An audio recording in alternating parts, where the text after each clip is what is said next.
This event is sponsored by Miro. Miro is the online whiteboard platform where product teams can work together effectively. If you don't know where to start, it's packed with over 50 templates for product teams. Whether you need a Kanban, mind map, retrospective, product roadmap, or user story map, we've got you covered. Try it for free. All right. Hi, everyone. My name is Joyce Bao, and I currently work as a senior product manager at Fitbit, leading sleep and mental well-being. And I am also the co-founder of She Aspired, an online career coaching program that helps women break into product. Today, I'm super excited to be invited back to product school and share with you a very practical framework that you can apply right away to start treating your career like a product and gain the clarity and insight you need to get your dream role, whether that is to transition into product management or level up in your product career. So first, I like to share a little bit about myself. Let me just go to the next slide. Okay. So I was a bioengineer by training, and I was very passionate about the intersection of human well-being and technology. However, by the time I graduated, I didn't really know what I wanted to do. So I joined a 2-year global rotation program at Siemens in order to explore different career paths. And during this phase of my career, or what I call the choose your own adventure phase, I learned that I really love working with our end customers to uncover their unmet needs and solve challenging problems through innovative technologies. So in 2014, I landed my first product manager role at Siemens. Although at the time, I didn't really know what this role truly entailed. So through the next few iterations of my product career, from transitioning to a B2C product manager role at Fitbit to crashing and getting burnout as one of the few female PMs in the org, I learned a thing or two about how to tactfully manage the chaos of being a product manager while taking ownership of my career and my personal growth and development. So today I will be sharing with you one of the frameworks that have helped me gain clarity in my career. This didn't really come naturally, but really through the power of community. So in 2019, I started a PM breakfast series in San Francisco for women in product, which then inspired me to co-found She Aspired this year to help more women break into product and bring inclusivity to the products and services that we build. And I'm really excited and passionate about empowering more women to achieve their personal definition of success. So, how to treat your career like a product? As a product manager, we have to know our product inside out. And at any given point, we have to know our unique value prop, the customers, the market niche, etc. Also, we have to know it all in order to make informed and data-driven decisions when creating a product roadmap and finding our product market fit. The same principle applies to your career. And here, I encourage you to really treat your career through the lens of product management. It might come naturally for some of you who are already product managers, but with a little bit of practice and the right frameworks, those of you who are new to product management will be able to benefit from this perspective as well. So that's why I want to show you a very simple but powerful framework that you can use before you start creating your career plan. It's really important to first take stock of your strength and learn to become very self-aware of where you are now and where you want to go. And lastly, why you want to go be there. This is why I like to share and introduce to you the SWOT framework for your career. For those of you who don't know, SWOT stands for Strength, Weaknesses, Opportunities, and Threat. And SWOT is a strategic analytical framework used by large and small companies when they need to identify their unique value prop, market niche, and nail their product market fit. It's pretty self-explanatory and can be applied to your career as well. It can really help you become more self-aware, learn how to play to your strength, and identify your personal product market fit. So over the next few slides, I will walk you through how you can go through each section of your SWOT for your career. Okay, so we will start with identifying your strength first. This is the most important section of your SWOT analysis because it's important to take stock of your unique strength or what you're really good at. So what are strengths? Personal strengths are built-in capabilities, qualities, or traits that come naturally to you. Strength can also be nurtured over time, but the key here is that they are enjoyable, energizing, and tied to our values. There's definitely an advantage to product managers who come from different backgrounds and perspectives, so you have to ask yourself, what makes you special? What values can you add based on your unique background that distinguishes you from other people? What have you done that demonstrate your understanding of the role and a true desire to perform well in that role? So a good idea is to analyze your strength without a specific job in mind. They are strength you have no matter what the job environment is, and then you can take it to analyze your strength through the lens of a specific job. So here I've listed a set of questions that you can ask yourself as you're looking to identify your strength. So some questions include, what are the values you can add based on your unique background? What distinguishes you from others in the same context? And what are some of your top accomplishments that you're most proud of?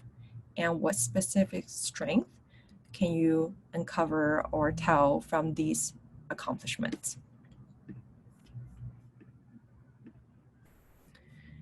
Okay, so some of you might struggle at first with coming up with a list of your strengths.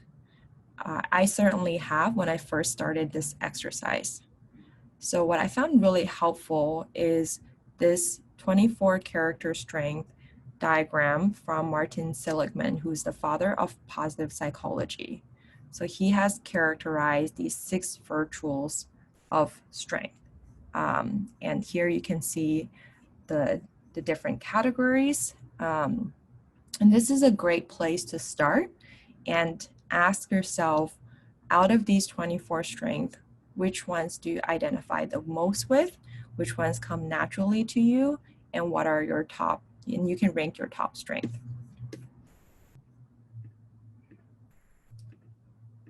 Okay, so once you have identified what your unique strengths are, it's great to start adding your strength throughout your resume and cover letter. So anyone who's written an application or resume or cover letter for a job will know that listing your strength is really, really important to demonstrate that you are a personal and professional match for that job. And most of us get stuck at knowing how to articulate these strengths. So here I just put some examples of words that you can use to add into your resume that will truly highlight what your strengths are. All right, so that was a lot on strength. Now we will move on to weaknesses. So now that you understand how to identify your strength, it's also really important to be aware of your weaknesses.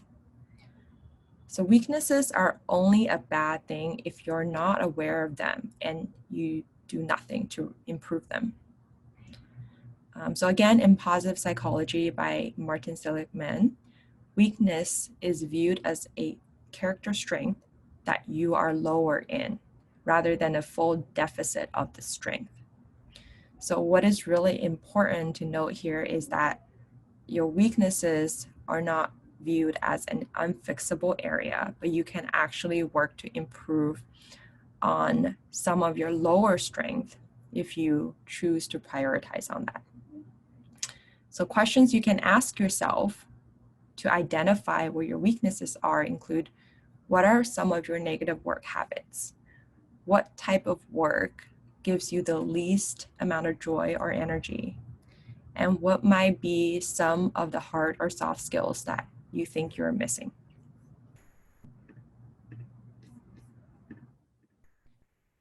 So to bring this home, some key takeaways on identifying your strengths and weaknesses before we move on to the next sections. It's really important that you do not do this analysis in silo, but ask for feedback from people who know you really well. So these can be your managers, friends, peers, etc., who can provide you with honest feedback. And depending on the specific role that you're interested in, you might want to calibrate your assessment of your strengths and weaknesses to that specific role. And if you're really stuck when coming up with strengths or weaknesses, there are some additional tools you can use, such as Strength Finder 2.0, which I highly recommend, as well as Myers-Briggs, the strength assessment test. And just to know, I think for a lot of us who are in some kind of career transition right now, especially given the current situation, the most valuable resource you have is actually your time. So taking a little bit of time to do this analysis is going to be very helpful for you to prioritize strategically which strengths and weaknesses you want to invest in. All right, now we will move on to opportunities. So a lot of people confuse strength with opportunities. And the biggest difference between strength and opportunities is that strength really captures your past achievements and known qualities where you have sufficient evidence to substantiate those. Whereas opportunities are areas that are more creative and open-minded, and it's really about the possibilities of where you would like to leverage your skills, talents, etc. So your goal is to really uncover new opportunities and treat all of your assets holistically. So some of the questions you might want to ask yourself include, well, what are the activities that put you in a state of flow? What are some of your hobbies and interests that really brings joy and excitement?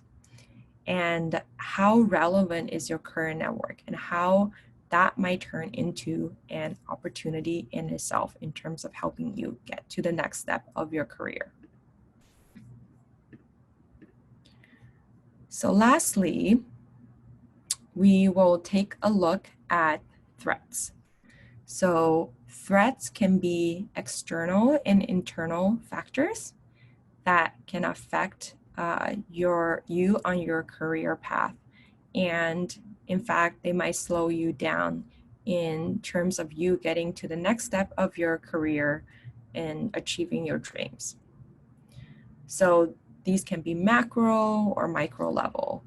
So some questions you want to ask yourself include, first, how much runway do you have from now until the next step of your career? And this is especially relevant for folks who are in some kind of career change or is looking to level up to the next position in their career.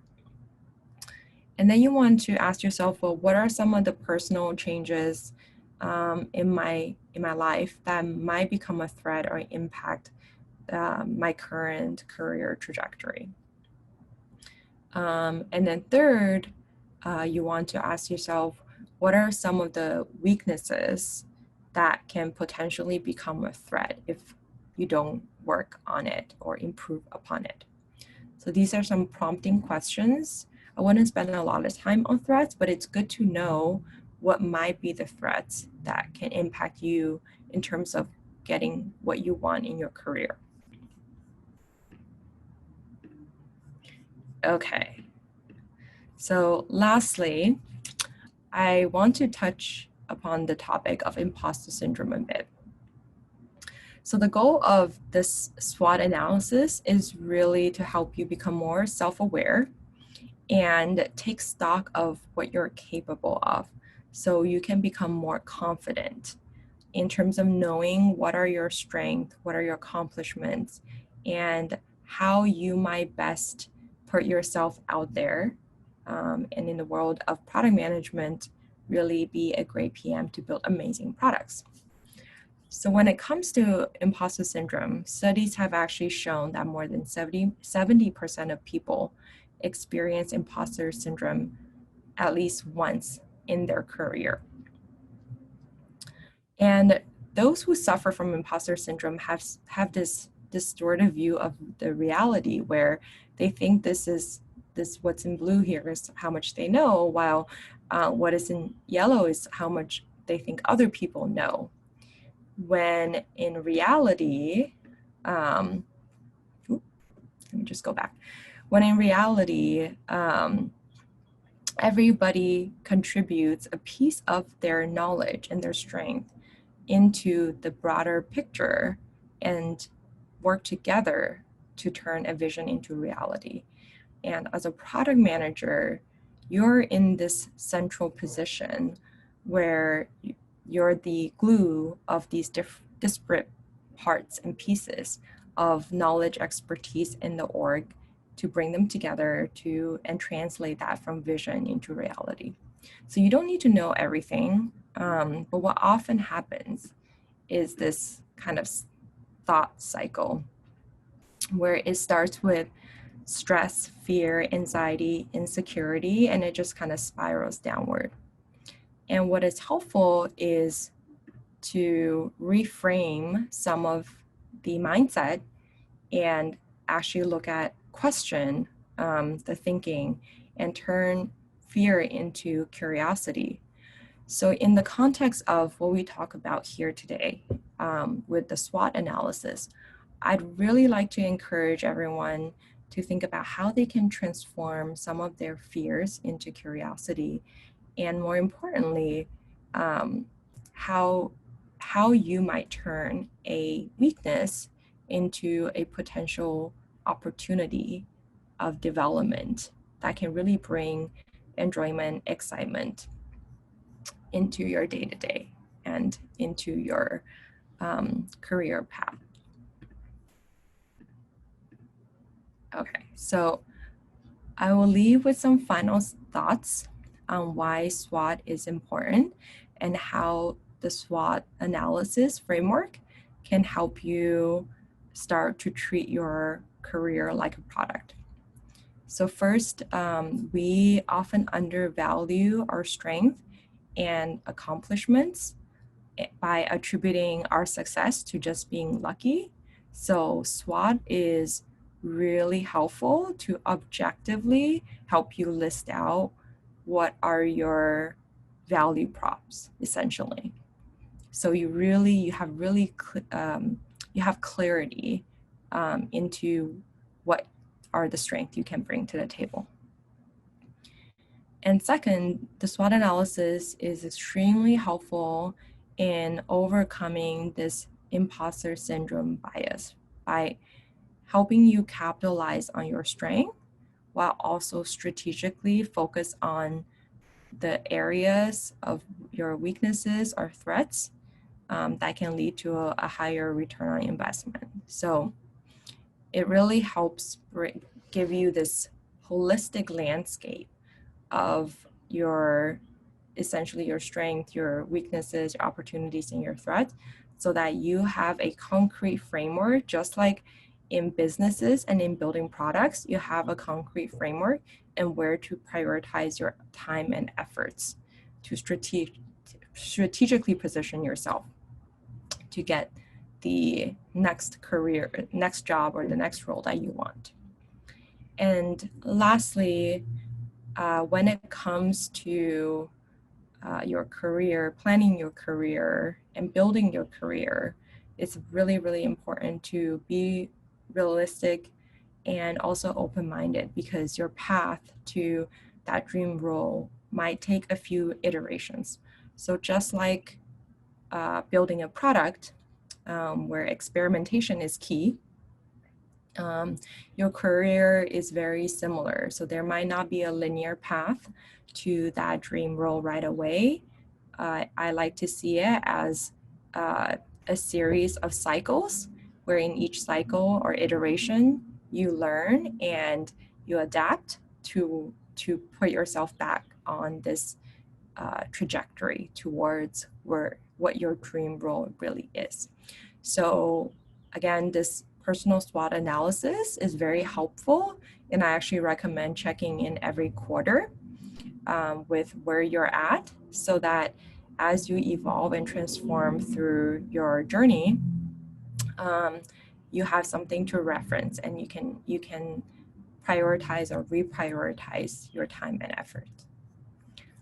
So this leads me to this final slide. I love this quote from Sheryl Sandberg: "We cannot change what we're not aware of, and once we're aware, we cannot help but change." So the take-home message here is really the first step to any change is self-awareness. And with this framework, by applying the personal SWOT analysis to your career, you can gain a clear understanding of where you are now, so that you can start to prioritize and strategically plan your pivot towards where you want to be, and be in control of the state of transformation or change. All right, so this is my final slide. And if you have any questions or comments or feedback about this process or framework, or how it's helped you in your career, or any other thoughts, feel free to reach out to me via any of these contact channels. And again, thank you so much for taking the time today to join in on this webinar. And yeah, I'm excited to hear from any of you. Feel free to connect with me on LinkedIn as well.